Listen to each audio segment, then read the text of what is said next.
nó thì ba là y quan cái tụ nhiên từ y quan cái tụ nhiên rồi như học làm thế rồi phải toàn thế là cao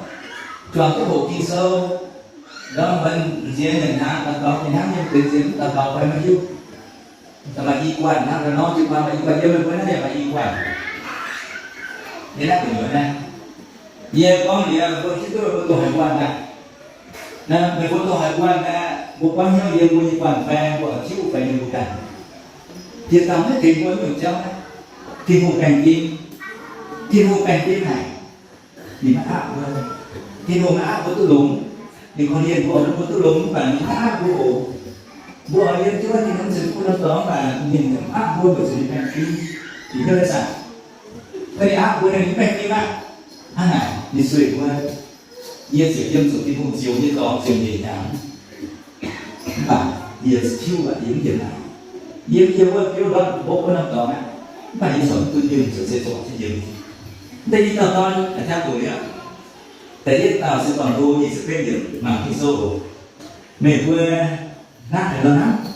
mà là nhìn lại tao con nhìn mình vừa toàn vô đó ạ mình đi thôi nhìn ở nguồn hiên số bố bố toàn vô năng tạo giúp có gì nào toàn vô mất có gì nào ê sẽ quân là xin khẩn xếp như xe hồn cái xe hồn hát như cái toàn vô này chuyện gì nhắm như số phi lại tắm hát chuyện như nó mà kia diễm sẽ có xe hồn như thế nhưng toàn vô quan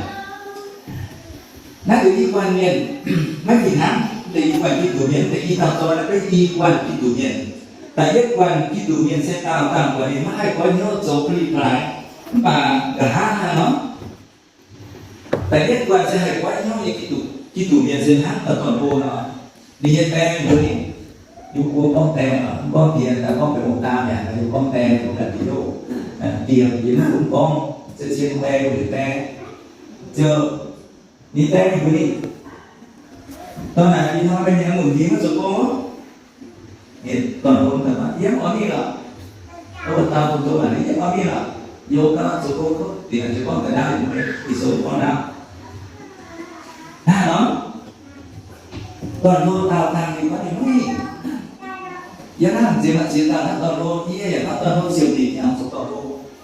số toàn lô như cái sinh đồng hồ mấy hoàng vàng mấy thai thì đu mấy cái tôi thì đu tôi phải tao nhiều bộ kỳ sơ siêu thiên hạ nhiều và hiếm siêu kỳ sơ để tin như vậy nó là như chủ dân chủ siêu như đó chủ sa tan sống hỏi như đó chủ tin hôn siêu như đó như lại hết là như lại như xin rằng một vài chân hình như nhận nhung tôi hai số hỏi như thế thiếu nhận hộ khen đâu xin số xin nhung cái này như xin trẻ trên mình mà cha cung hả yêu xe lộ quân nhà tập ba mất nhà như tôi nhà thuê này y nhà mình này luôn với xìa năm xe hồ yên sơn mình chào sau khi tuổi đi đâu sao mà xe lo lại cung bằng này với sự quốc sản bây giờ muốn phiêu muốn nó bật chiếc để cho thấu mình luôn muốn là mãi thấu luôn răng mà chừng này thì mình phải hiểu bỏ cung bằng giảm sự tăng vô khả năng chẳng có bẩn thì còn bẩn sơ của mình sẽ giảm đúng được thì tại là sao giảm chiếm nó còn chiếm nó còn hàng nó số y nam biến thì còn mà sao cũng chỉ cả năng độ giảm từ cái gì với sự hướng đi của mình rồi tại đã một nhân trang bộ em để xuống hiện đang chờ gì đã một con đã một chiến rồi rồi ta cuối tăng xìa nó ta chỉ xin ạ xìa nó chỉ xin tại vì chúng ta hiện ở số cùng hít đầy quá mới đi để bán nó này là đi số điện bán số hiếm cái này chia là đâu em nhìn dùng em hiếm em số cái xe hiếm em như ạ sau khi nhà biến thì tao ăn một số như cả ăn này yên cái toàn bộ của bạn mà tin một con yên điện nó như thật là của mình lắm đi vô nó nói thì xe dạo thì số vẫn có thật quá cũng có thở ấy cái số đó ăn mừng của này sang ăn mừng tiếng được các sang của lô ăn mừng tiếng tam lô của sẽ có to sang ăn mừng tiếng tam lô của lô của thôn nên của tổ thân ai hay không mình sơ ha chết của tổ nhân con cái xe giờ nhé còn gì nhân vui cái cha bao nhiêu nhân vui là không có nhiệm giả như thế là quyết này lâu là nhân cần phải tập huấn cho giả bảo thì sơ nó siêu đi còn nhá điểm gì cũng tin mừng làm sao có nhiêu điểm mà nó hỏi dân tập theo dân điện thoại này như vậy vừa miền núi như bây giờ thì sẽ giáo tập bài soi ý kiến của soi đã là phải đi soi hay không soi là đã là sự tuổi vừa số phần nào cũng bảo một tí to xiết tuổi là ở đây máy thì soi phải hay không soi là máy xong vào nhiều quý mà thì bài công cơ như soi là này vì trên nhân trường người ta mình rất để soi tắt được tập tốt zoom thì zoom tăng trên zoom tắt được tập không gì zoom mà không kể mà với chỉ soi bài tôi nói như vậy cũng là sự実bạn tụ là tình yêu này mà ông đó tình yêu lắm dù đi sao đấy là thấy sợ dù đi sao bao nhiêu món nghệ thuật đi sao này cũng chẳng thể xem cuối năm chiều chỉ xin sợ sẽ quan không có gì nãy sẽ kể một có nào hay bao nhiêu những tụ nhiên sẽ vượt tập toàn bộ mình muốn nhớ là chiến thao đến toàn bộ một tên chiến sẽ kể toàn phải mà hay bao nhiêu những kể toàn bộ có bao nhiêu lần tập đến toàn phải thôi thì không thể chứ bây giờ đã bị chẳng giết không vừa mất cùng nhiều dụng số toàn phải số tổ toàn phải cái cán chứ rồi là số toàn luôn hay cho nó sẽ toàn phải như mình nè không hề nó có hiện nhiều số hỏi của can sẽ là nghe như cái này giàu hạt luôn hạt nó như hạt thuốc chứ không thật xác là giàu thuốc thì giàu thôi như của nó giàu thì bây giờ bao nhiêu anh số toàn phải là trên tiền hai phút để nó mua buồn cái như vậy nó có mua buồn cái đó giờ của mình sẽ nói như thế nào mà thì mua khơi nhiều ngài sẽ suy nghĩ số địa phương yếm như tôi thấy yếm hoa bao nhiêu là suy nghĩ số địa phương quân nhiệt toàn phải là chuyện bị thiếu toàn phải việc bị thiếu sự vượt toàn đâu nhiều chỉ là bao nhiêu mà toàn cô tạo thì có mất gì yếm nó có gì đó mà cả hai đi quay nhớ cái gì ngắt nhìn sự chơi được tạo nồng đủ mấy bà thì ngồi cho bà mấy gọi đến thì công nhân sẽ đến dấu mà kia thì ngủ như bà mấy con nhau hãy tao hiện sẽ mà kia thì ngủ như bà với tao nhiều dân sụt xỉu như đó còn bố với chị Phan còn bố mấy con bà này dân Satan cũng như đó Satan cũng như đó sẽ sụt xỉu như đó nhưng mà nhìn thấy thì nó cuốn dài này sẽ mới dạo nó bị dạo này đúng kinh sâu cả nó thật chế sự sưởi hải sưởi rằng kiến thì dạo nén xa nén mấy biển dạo nén đúng cũng như đồ mẹ yêu xa nén quân Satan số hỏi bữa ăn hết thì yêu hải và sự có của nó quan nhau là người tại diện sẽ nhìn số hỏi thở tạm chỉ lót thì khi sau giáo có muốn bao nhiêu như là hai chút gì thì tỏ bữa thôi mình chẳng đi xem để coi với lại coi để theo bản sự được coi Johann Sơ được tham gia để nhất thật là nhiều tốt tục vừa đại hiểu đó mà tỏ Pharisee nhận vừa hiểu Nicodemus lịch xây nhận tỏ số hô đi thanh niên mai vẫn đi tại đó Giêsu có kinh xe cả như vừa hiểu tu thì hùng thái người ta chỗ kinh xe sẽ có mấy giây thì hùng cháu điên mấy bạn hải tàu chỗ mà phòng như chào cụ tháng bảy chỗ Giêsu tàu yên bóng chiên vừa mày hải tàu mấy bạn treo vùng kia mấy hải cụ vật thì hùng như quốc Nicodemus đại cá miệng cô dậy hát phải lo hải treo vùng kia mấy hải địa ma đi cái xe dùng chủ xa Giêsu tàu yên bóng chiên vừa mày hải tàu mấy dân quân cháu gì đi cần treo vùng kia mấy hải cụ vật tiệm thì hùng như quốc Giêsu có một Nicodemus để mà chàng trên có một người như này vừa dụ trên vùng như vậy có một cơn cờ tỏi như vậy chàng trên vừa cái Nicodemus nó trẻ của siêu Giêsu có một người Nicodemus đến như tao yêu thay nên như phỉnh sen sẽ chết em rồi ru sẽ chết Nicodemus thấy tôi xem gì thế này sơ kinh sen giáo lên làm công cơm điện nước kinh sơ công cấm mà mấy cái tôi xem gì thế này chưa đi sử dụng tự Nicodemus mấy cái tôi xem gì Nicodemus là mình ở chỗ xem gì có chơi của mình có mấy xem gì nữa mình có tục vật thì những quân tạo dùng ta nhìn dùng cái số này không bị mình mới tiêm quân sau khi đi xem gì là mình có tục điện thì những quân đã tạo còn luôn Nếu như lô vàng sẽ đót về nhiều như này. Nếu như lô vàng sụt chiếu, bởi dù đi yêu sụt chiếu như đó, Satan sẽ sụt chiếu, sụt ít sụt chiếu, sụt thì không chiếu nhỉ. Bởi đó, hai tao hoàng Satan như bảo, cũng ta sụt chiếu, chả theo ổ.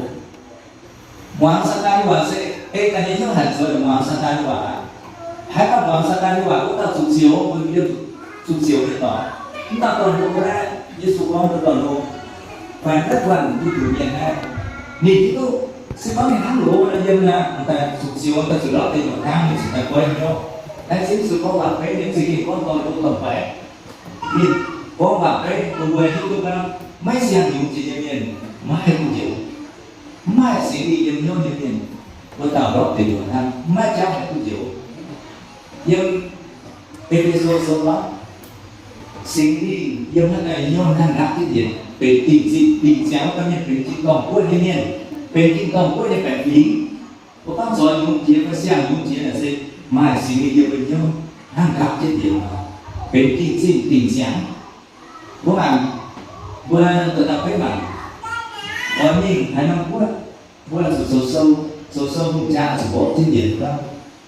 về xiên mà bộ trên điểm sẽ viết trên buổi Bình xiên thì sẽ có mãi yên nha thì bố mất xí lại chào sự mặt thử yên sổ sâu cũng là chả đá thì chỉ bằng nhận và năm thì sẽ kéo là về nhất xuống nhìn thì sẽ kéo không phải vô đồng nhàn trái một sự yên đúng sổ đúng thế này vì vừa ở thô vừa năm diệt gió này diệt tế quân diệt tế nhàn quân em là từ đây như bữa nào diễn gì thì lại này cái game thì là đóng qua cái số sâu là như bữa nào Việt Nam để sâu Việt Nam thì bữa xem cái video Việt Nam này tại khi tôi diễn nó còn tài nó mãi diễn giờ có hai phần số em hai tuần thì mình vẫn có phải số chứ mình chẳng cái không đủ một số mãi diễn ta ban là như vậy nó còn nó nhìn gác chứ ta tao ta nên tốt gì thì thôi vừa diễn tế vừa diễn gì để diễn lên diễn sắp thì đi họ là trai này anh chỉ tham quan như thế và chỉ vừa diễn sắp thì đi nó sẽ dùng dây diễn mà làm đủ mai diễn nó đủ đi như diễn thì cần biết như của biết như của giờ của biết và của tôi cũng dùng mai diễn thì nó sao suy nghĩ yêu thầy nhau thì số thằng khác trên diễn tham là trên diễn bây giờ của chữ điểm sẽ viết trên chỉ tỏ hát tao xem một chiếu của tao như của viết trên diễn chỉ tỏ và xem này tàn viết trên này quân si về tình một cái tình chứ ban rồi buồn là nói là nó bị bản của đấy các số địa bản nói đến số địa bản của bộ thiên công bước như là gì bộ biến thiên công là ký thì giờ bây giờ phạm kiến bây giờ tổ ba tháng có tám chuyện có liên quan đến bên thiên công hay phải phí thì do có quay thiên công sẽ có quên hát còn luôn nó có nhớ là quay thiên công có quên hát còn phải là gì thì đúng không là nó quay tập quay tiền rồi hả mà đi nó còn gì hả anh giả có năm nó thiên vung như bà có đến hàng hải đi chưa có sổ ở tuổi quên chưa càng tỏi để phun tỏi cái tôi tao cuối nhấn mạnh đến đây làm gì bảo sẽ mất tao cuối phải bài cái chặt chào tờ tay này bảo nhiên lắm nhiều à thế bạn đã cha cậu thế giới đó mà đại tao bị sắp rồi và đây thì dê tổ trang lợn nè giờ con mà thấy không lùi đi ra rằng có những tổ trang như là tổ trang lợn nè mình không phải là chủ cáo vì sao như nó số tổ trang lợn nè thì có 6 tầng cả ở sao này sao tài như bụi ra này giờ này sẽ có vô hạn không nhưng mà tự vô hạn coi như mà tự vui vô nhé mình dễ hát tài mấy chỗ nó có nè thì nó vậy bên đó ở và một bạn thì cùng cổ đúng là tổ chứ cổ như ta sự thế như là mai đúng cô hoàn toàn cô mình hát cô này có bao nhiêu như bạn á có thể mà phun có thể phun là có nhiên bên này lúc sang bay có một tiết thì sẽ xin đàn hai là như sang các bạn nói chúng ta vừa có vẻ là nhưng mà kỳ nha một có này còn như hiếu bóng chủ ấy nhưng mà kỳ nha bạn này kỳ nó có vẻ thì có chân thì có hẻ thì chân chút số phun nó tan á nó sẽ đi có phải thì việc chứ sẽ nhiên là nó hai đi sản là nó vậy thì có cũng còn vẻ ha bởi vì mà kỹ nhé mà kỹ hưu nhé bố tôi là mà kỹ hưu kỹ còn vẻ nhưng còn vẻ là đúng dùng á mình để ra là bố ta nó có thể bố biển là bố ta là rất hoàn toàn này bố ta nhận gì bố nhiên nhận gì bố nhưng mà mình sao đi xe cái gì sẽ kén hàng ha bên sau không một xíu à chỉ có đủ tạm chứ là em mình làm thế quả là tạm gì thì hai giờ sau con một xíu là và mẹ là đúng nhiều rồi nó quả nhỏ thì còn gì bố nay có là mà để có mẹ không hay bố ở thì có mẹ không hay bố rồi đấy có bên con xin là bố là ui nó ban bảo này của bố bởi vì xin bố như bố thì chân kim cái bò này xây nó kia xin tăng cái một xíu mà thì chân thì chân nguy cơ đó rồi là thì nó miền quay xe này miền số ba miền xe có thể đúng hai bố nha là cái đúng là nó đúng hoàng đúng không bố nhận tôi quay xe thì đúng và số tăng cái một xíu mà đó xin tăng xin mà như vậy thì muốn mà suy nghĩ như một xíu một bằng nhiên nó mà suy nghĩ như một xíu là quật lũng bên ngoài quật ngoài bên lũng người ta mà suy nghĩ như một xíu à bộ hỏi những tôi mà suy nghĩ như một xíu tấm mai một số những gì tôi đi sâu tấm tội một số những số những gì chứ sao những con số mà có ai nghe số trên mình là muốn mang một xíu muốn nhân xíu về chỉ số con Satan hoàng cho nhân sinh muốn có nhân sinh mẹ mỏng của trên về khi số con vài là hết số của sự của đúng khi số con đồ có mà số của sự nhân sinh của bố mà suy đi thì mình hiểu bố mà suy đi nhân sinh mà suy đi một xíu người bố thể tạo ra một suy đi một xíu là sao hỏi là sự quen nhau nhận suy sự kiên suy đi tại vì chỉ bằng nhau buồn xin chàng yên xin nghe xin nhẹ nhàng phụ chân của nhân đi á tại sao là bạn phụ tôi yêu ta như mà xin nhẹ nhàng như tụ xin đi như một sự tàn chân sẽ có gì mà một xin đi như một sự tàn chân á như tại vì đâu á một chỗ chết chắc rồi ở cả anh hết hải tiêu xài một lần đó tôi còn xong đâu trả nhưng xem là hết cái xe mà tôi chắc rồi cả mai xử lý như một xíu Satan làm có gì một xíu càng trên thật là đuổi những gì này người có thấy nào càng Satan một xíu thì nó tốt quả ấy tốt xử lý như một xíu càng trên thiếu xem một xíu người muốn xem một xíu nó mà muốn gì mà này tối cái số mà này sáu thiên đường tôi nhiều quần sáu siêu như số nhiều quần mấy đúng này điều khi sơ như bà điều không quán như bữa nay là có thể nó nhiều luôn chỉ con chẳng thảo đàn mà xí đi một xíu như vậy mà chỉ tầm một xíu tháng mà xí đi một xíu có thể tăng chứ sao ta một xíu như đủ dễ lo khi sơ có bạn có thể sơ chứ đi thì cũng có lùng khi sơ có lùng muốn sơ này là một xíu muốn mai xí đi một xíu một phút mới gọi tại vì tao tại vì bạn Giêsu nhỉ mai coi như Giêsu nhỉ mai coi như Giêsu nhỉ sẽ ủa bạn hay trên rồi làm sao như thế con tôi nhận lại sẽ có con như vậy cho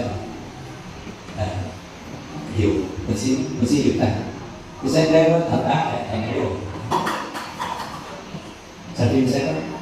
mẹ ta ta là sẽ những nhận nào cái nó giàu ố vậy ta tăng cũng còn sản phim thì cái này là sản phim sẽ là những ố là chiên này cũng tầm là chiên ố tăng khẩu em cái gì nói tấn công đấy thôi bây giờ đó sản phim sẽ ai thật lớn là giàu ố ta hay gì ta nó chả gì mà đây cái này tài giang hoa ố giang hoa tài cả tấn tài cái tài sản phim sẽ có đi cái gì đó nè em số tôi mà mấy cái số tôi nè năm vừa pin họ vừa xin họ này đó vừa xin ố là cái tài thế là người nó có sự quản mấy nhiều chuyện thì ố lắm số này ố nó lắm số này thì số cháu không gì như to như xe là sự quản biết ngoài nhà ố em có gì nói đi kêu ố em ố tự nhiên xuống nó cô kêu em ố tự nhiên xuống nó kia kêu nó thì nó phải đấy phải xin là tiền mua có tiền mua đấy những mọi người số gọi của càng được xin họ thì nó cứ quên tiền một cuộc hôn gì vậy từ của con quân không phải làm quân hôn thực ra như tôi ở Việt Nam thì còn nhiều sản vừa nhiều cái cũng có được năm hôn gì nhiều như tôi hôn gì như là tôi hôn gì con luôn hả hôn gì các bạn mày thua cái đàn đấy tôi nói hôn gì con nhỉ cả là giáo đi sơn này tao tao hôn gì ủa mày hôn gì như là tôi cũng hôn hay là con mình con ta chúng mình bèn tao có hôn ha con mình con ta sẽ gì vậy gì vậy bị hôn bị buồn mà bị buồn có những con tài những cái túi này cũng có hộp người bây giờ này cũng có hộp này vừa rồi nhiều nó nhìn cả nó phải hộp diễn cho đây chiều thêm một cái sớm sâu tại hộp cái này nhìn thì theo là có hộp gì vậy là các bạn người có ngàn chút nó có sáu cái có sợ có là rồi có gì vậy tôi đang chỉ là để hiểu rõ hộp gì vậy nè đi là sơn thì giả đấy nó là chiều trong bộ tận hôm này chúng các bạn chế nhỉ cũng là tìm cứ là đi cứ làเป็นhốt nàyเป็นthế mà này có tạo sự kiện hơn quá mua có là những khi sơ có gì nhưng mà có tận sầu ảo của chúng quân nòng bố của chúng quân tạm cho Satan như một xíu tạm cái bên đầu này như một xíu Satan hút như một xíu như một quạt vải bên đúng quạt đúng bên vải một sự tài kíp một quạt đúng nhiều quá thì hôm nay sao sẽ này cái vừa thì vừa sự quấy nhau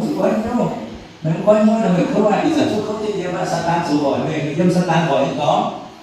và một vật lủng sự quấn kẹp cho kẹp thiếu một xíu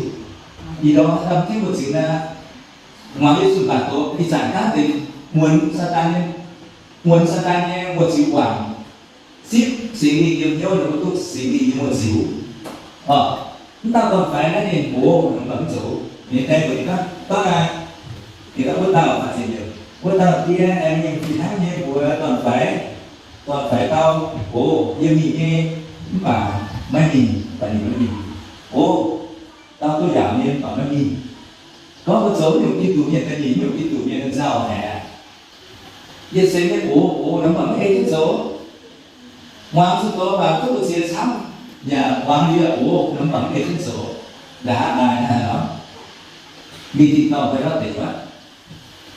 mà sẽ đi nhiều nhóm các xe Việt Nam sẽ sự còn phải bắt tiền ví dụ mắt sẽ đi một miền đó một miền là chỉ bảo có sạt toàn suy giảm nhiều nhớ một miền có như vậy sạt toàn suy giảm nhiều nhớ chúng ta còn phải là câu này nhiều miền nó còn phải cách thay giải quan cái gì quan cái số miền á duy cao này số chỉ tín đâu và cái số cái con chỉ tín nào có Giêsu luôn này số chỉ tín của miền nó Giêsu luôn này cả sĩ Giêsu ha không có bạn nhìn ha đó tạo cho Satan một xíu nhé tốt quả sau gì là tháp cho Satan đủ các ha mấy năm Giêsu giờ là có muốn tự sự của Satan 50 bè Satan là còn một cái vùng mà bây giờ bạn tôi là đó cái Giêsu như một dùn Satan hết Satan xin gì Satan sẽ là gì tại Satan chống kèm của con số hay không người ta chế cho Satan để số Satan 50 bè người ta đủ này được bạn không tập có hết tại có nhân Satan cũng sống một đi số này tại cái hát số này là cái bố này số cái đường này luôn á bố chỉ luôn mà cảm ơn hết toán bố này còn phải cho mà bố này đó nghe xả hết thì luôn sẽ chết mà cả mìnhต้องหวังnhư là Giêsu nghe một đi số này đây số chết như vậy con hát của tôi bảo là từ con này thì ta tạm tiêu như một xíu nhỉ do một xíu nhỉ nó là rồi cái nòng bố là những khác với các bạn tin một thế các bạn tin một mất thế vô càng có sự thế vô càng và nhiều bác tin một thế nhiều bác vô càng thế vô càng nói sẽ sang ha mình không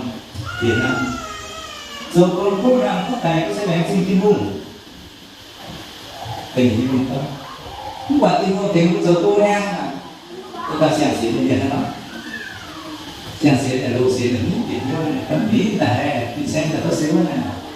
để tin một giây phút nghe có đã xíu xíu này là có nhiều quán con luôn luôn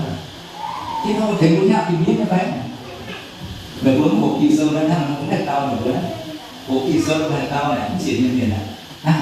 thì một giây phút sẽ đâu giống như vậy sụt nhìn mấy cái việc số bên thì thôi chúng tôi tay nước đó đấy thì một giây ta có mà đâu này thì không có mà mẹ mà sát mẹ sửa như cái mà tao này sẽ một kỳ sơ này là của chuyện nó tầm tầm này tàu mới xịn thì khổ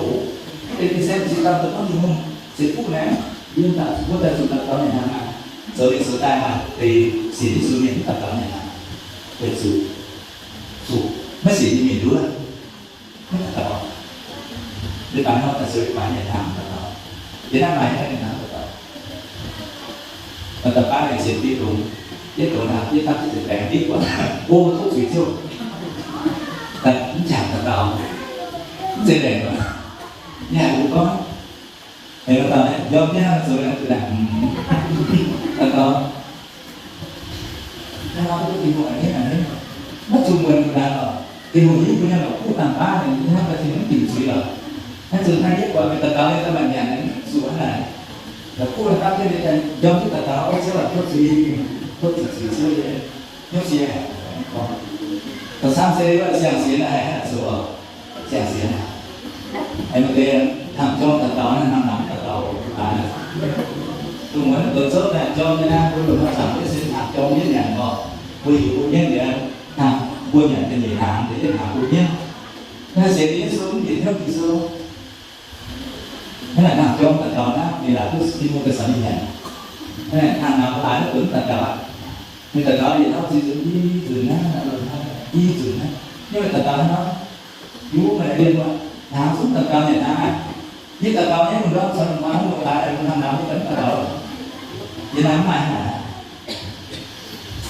chúng ta còn phải đâyเป็นท่านเห็นความที่ถูกเนี่ยเราจะเป็นสิ่งสูงสิ่งที่ก้องไปก้องรู้ที่ถูกเนี่ยก้องยิ่งสูงเนี่ยนะแต่ยิ่งสูงเนี่ยต่อไปนะโอ้บ้าที่ที่สุดเพราะที่เราเด็กได้ว่ายิ่งสูงซึ่งมีมาตาลาว่าสิ่งเยี่ยมเยี่ยมนักเตะที่ต่อตอนนี่หนาเราเป็นไปซีเนี่ยเป็นสาวไปซีเนี่ยนักเตะที่ต่อตอนแต่ตาบอกเอเจนต์ที่นี่ว่าโซ่ที่เขาต่อรู้เยซูเสียวมวยด้วยเยี่ยมหัวเชียนด้วยเทโลมาหมู่จ้าเสียวโซ่จีนก็ตีตรงกับเขาเราเป็นสุญญก็ตีว่าแต่ตีวันเนี่ยฮะชาวบ้านควรซีเนี่ยซีตอนสุ่มลูกเปียกที่มันพูดด่าไปด้วยวันสุ่มตีเนี่ยถ้าต่อรู้เนาะsố còn này cũng quên nữa nên có việc thì tao quên nhà mình quên nè thì tao phải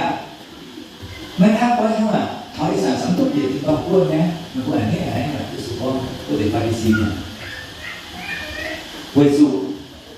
người ta biết phải xin nhiều quên số kén nhìn chiều quân như lễ của ta cô ta tài quân này quân hít lúc số họ như cháu người quân nhà mới xin bạn siêu rồi xin thì bạn vừa xin thì tôi xin để tôi hiểu này ít sản thì căn thằng là có em sản đó ít có căn về tiêu thằng là có người cuối giống hoàn đi nhưng mà có như bạn người cuối giống hoàn đi đâu thì có cái bạn sẽ buồn tại cái sự tổ sẽ một nào là đi qua cái chủ nhà siêu cái số phê một đi qua cái chủ nhà dân nát kiểu mà đi qua thì đâu dân nó chỉ qua mà đi qua mà quanที่ถึงเส้นทางก่อนรูเนาะตามสวายไปให้ไว้ก็จะเป็นโสภณยังมีน้ำตาไว้ให้ตมีโสกูแต่ในวันที่ดูเนี่ยเซอายุสุนิดีกว่าเส้นทางต่อไปนะโอ้ถ้าบุญก็ถ้าบุญโซได้ไปตาถ้าบุญตาไม่ก็ต่างที่ซาตานมันสิ่งอย่างนี้ซาตานมันสิ่งต่างที่นะยินหูปวดหัวหูปวดหัวยินหูปวดหัวยินหูปวดหัวไม่ให้ผู้โดนซึ่งเราว่าในการการที่เราหวังมีโซ่เยี่ยตรงกัน